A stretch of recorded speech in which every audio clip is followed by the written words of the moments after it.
project and that he had confidence that the repeat survey would be accurate and meaningful to the company. He assured me, in front of all my colleagues, that he had faith in me and knew I had done my best, and that my lack of experience, not my lack of ability, was the reason for the failure.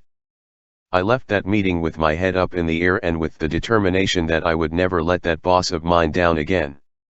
Even if we are right and the other person is definitely wrong, we only destroy ego by causing someone to lose face.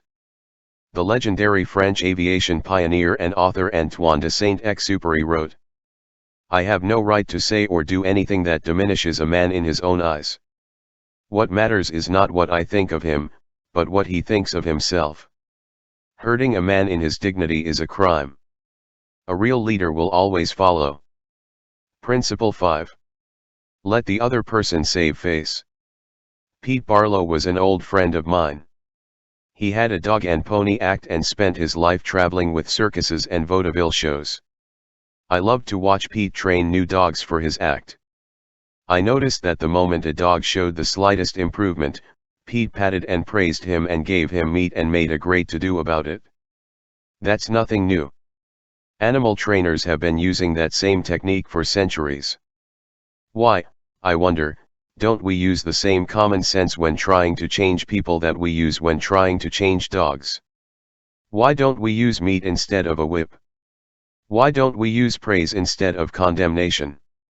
Let us praise even the slightest improvement. That inspires the other person to keep on improving. In his book I Ain't Much, Baby, But I'm All I Got, the psychologist Jess Lair comments, "Praise is like sunlight to the warm human spirit. We cannot flower and grow without it. And yet, while most of us are only too ready to apply to others the cold wind of criticism, we are somehow reluctant to give our fellow the warm sunshine of praise." Point 1.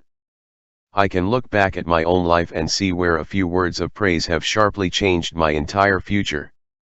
Can't you say the same thing about your life? History is replete with striking illustrations of the sheer witchery of praise. For example, many years ago a boy of 10 was working in a factory in Naples. He longed to be a singer, but his first teacher discouraged him. "You can't sing," he said. "You haven't any voice at all. It sounds like the wind in the shutters." But his mother, a poor peasant woman, put her arms about him and praised him and told him she knew he could sing. She could already see an improvement, and she went barefoot in order to save money to pay for his music lessons. That peasant mother's praise and encouragement changed that boy's life. His name was Enrico Caruso, and he became the greatest and most famous opera singer of his age. In the early 19th century, a young man in London aspired to be a writer. But everything seemed to be against him. He had never been able to attend school more than 4 years. His father had been flung in jail because he couldn't pay his debts, and this young man often knew the pangs of hunger. Finally, he got a job pasting labels on bottles of blacking in a rat-infested warehouse, and he slept at night in a dismal attic room with 2 other boys, gutter snipes from the slums of London. He had so little confidence in his ability to write that he sneaked out and mailed his first manuscript in the dead of night so nobody would laugh at him. Story after story was refused. Finally the great day came when one was accepted. True, he wasn't paid a shilling for it, but one editor had praised him. One editor had given him recognition. He was so thrilled that he wandered aimlessly around the streets with tears rolling down his cheeks. The praise, the recognition that he received through getting one story in print, changed his whole life, for if it hadn't been for that encouragement, he might have spent his entire life working in rat-infested factories. You may have heard of that boy. His name was Charles Dickens. Another boy in London made his living as a clerk in a dry goods store. He had to get up at 5 o'clock, sweep out the store, and slave for 14 hours a day. It was sheer drudgery and he despised it. After 2 years, he could stand it no longer, so he got up one morning and, without waiting for breakfast, tramped 15 miles to talk to his mother, who was working as a housekeeper. He was frantic. He pleaded with her. He wept. He swore he would kill himself if he had to remain in the shop any longer. Then he wrote a long, pathetic letter to his old schoolmaster, declaring that he was heartbroken, that he no longer wanted to live. His old schoolmaster gave him a little praise and assured him that he really was very intelligent and fitted for finer things, and offered him a job as a teacher. That praise changed the future of that boy and made a lasting impression on the history of English literature. For that boy went on to write innumerable best-selling books and made over $1 million with his pen. You've probably heard of him. His name: H. G.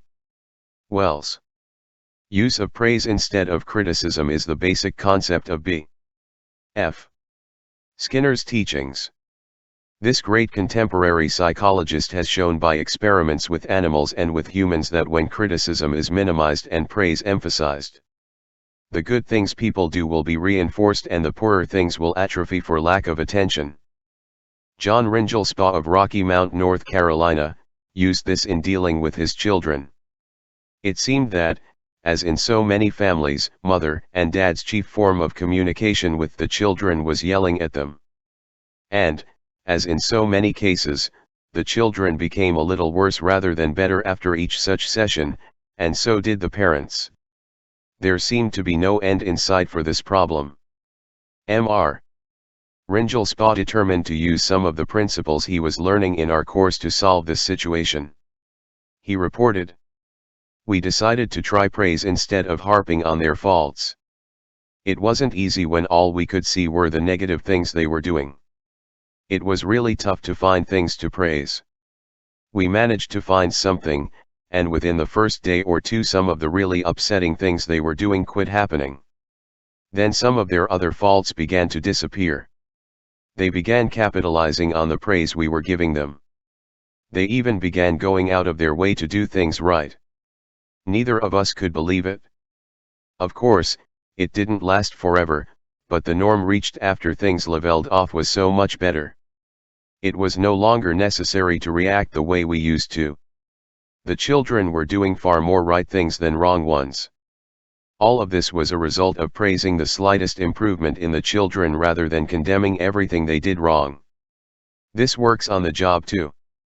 Keith Roper of Woodland Hills, California, applied this principle to a situation in his company. Some material came to him in his print shop which was of exceptionally high quality. The printer who had done this job was a new employee who had been having difficulty adjusting to the job. His supervisor was upset about what he considered a negative attitude and was seriously thinking of terminating his services. When Mr. Roper was informed of this situation, he personally went over to the print shop and had a talk with the young man. He told him how pleased he was with the work he had just received and pointed out it was the best work he had seen produced in that shop for some time. He pointed out exactly why it was superior and how important the young man's contribution was to the company. Do you think this affected that young printer's attitude toward the company? Within days there was a complete turnabout. He told several of his co-workers about the conversation and how someone in the company really appreciated good work. And from that day on, he was a loyal and dedicated worker. What Mr. Roper did was not just flatter the young printer and say you're good. He specifically pointed out how his work was superior. Because he had singled out a specific accomplishment, rather than just making general flattering remarks, his praise became much more meaningful to the person to whom it was given. Everybody likes to be praised, but when praise is specific, it comes across as sincere, not something the other person may be saying just to make one feel good. Remember, we all crave appreciation and recognition, and will do almost anything to get it. But nobody wants insincerity. Nobody wants flattery. Let me repeat. The principles taught in this book will work only when they come from the heart. I am not advocating a bag of tricks. I am talking about a new way of life. Talking about changing people. If you and I will inspire the people with whom we come in contact to a realization of the hidden treasures they possess, we can do far more than change people. We can literally transform them. Exaggeration. Then listen to these sage words from William James, one of the most distinguished psychologists and philosophers America has ever produced. Compared with what we ought to be, we are only half awake. We are making use of only a small part of our physical and mental resources. Stating the thing broadly, the human individual thus lives far within his limits. He possesses powers of various sorts which he habitually fails to use. Yes, you who are reading these lines possess powers of various sorts which you habitually fail to use. And one of these powers you are probably not using to the fullest extent is your magic ability to praise people and inspire them with the realization of their latent possibilities. Abilities wither under criticism. They blossom under encouragement. To become a more effective leader of people, apply. Principle 6. Praise the slightest improvement and praise every improvement. Be hearty in your approbation and lavish in your praise. 1. Jess Lair, I ain't much, baby, but I'm all I got. Greenwich, Con. Fawcett, 1976. p. 248. What do you do when a person who has been a good worker begins to turn in shoddy work? You can fire him or her, but that really doesn't solve anything. You can berate the worker, but this usually causes resentment. Henry Heinke, a service manager for a large truck dealership in Lowell, Indiana, had a mechanic whose work had become less than satisfactory. Instead of bawling him out or threatening him, Mr. Heinke called him into his office and had a heart-to-heart talk with him. "Bill," he said, "you are a fine mechanic. You have been in this line of work for a good number of years. You have repaired many vehicles to the customer's satisfaction. In fact, we've had a number of compliments about the good work you have done. Yet, of late, the time you take to complete each job has been increasing and your work has not been up to your own old standards. Because you have been such an outstanding mechanic in the past. I felt sure you would want to know that I am not happy with this situation, and perhaps jointly we could find some way to correct the problem." Bill responded that he hadn't realized he had been falling down in his duties and assured his boss that the work he was getting was not out of his range of expertise and he would try to improve in the future. Did he do it? You can be sure he did. He once again became a fast and thorough mechanic. With that reputation Mr. Heinke had given him to live up to, how could he do anything else but turn out work comparable to that which he had done in the past? "The average person," said Samuel Vauquelin, then president of the Baldwin Locomotive Works, "can be led readily if you have his or her respect and if you show that you respect that person for some kind of ability. In short, if you want to improve a person in a certain respect, act as though that particular trait were already one of his or her outstanding characteristics.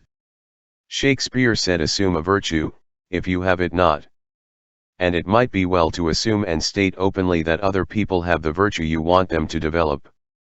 Give them a fine reputation to live up to, and they will make prodigious efforts rather than see you disillusioned." Georgette Leblanc, in her book Souvenirs, My Life with Maeterlinck, describes the startling transformation of a humble Belgian Cinderella.